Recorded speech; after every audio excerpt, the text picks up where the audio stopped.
মানে যে সিন্ডিকেটটা হচ্ছে এটা জানি নির্মূল। আচ্ছা, সিন্ডিকেট কারা করছে? সিন্ডিকেট মূলত ভাইয়ার আমরা স্পেসিফিকভাবে এখানে কাউকে উল্লেখ করছি না। কি সিন্ডিকেট যে কেউ হতে পারে, সেটা কোনো ক্লাবে হতে পারে, সেটা ফেডারেশনে হতে পারে, যে কেউ হতে পারে, বা প্লেয়ার কেন্দ্রিক হতে পারে। এখানে আমরা তো স্পেসিফিকভাবে তদন্ত করছি না। তদন্ত করবে ফুটবল ফেডারেশন। ফুটবল ফেডারেশন এই বিষয়ে যথাযোগ্য ব্যবস্থা নেবে যে কারা এই বিষয়গুলোতে দেখছে।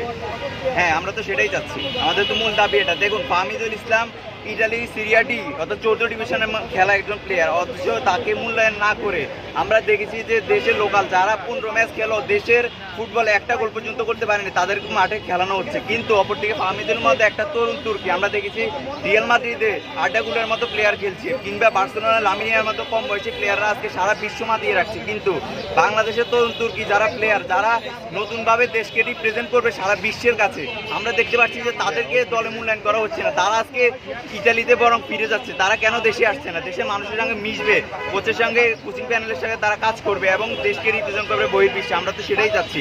একজন ছোট্ট ফুটবল সমর্থক এসে আমাদের সেই দাবি তো সেটাই যে ফাহমিদুলকে পুনরায় দলে ফিরিয়ে আনা হোক।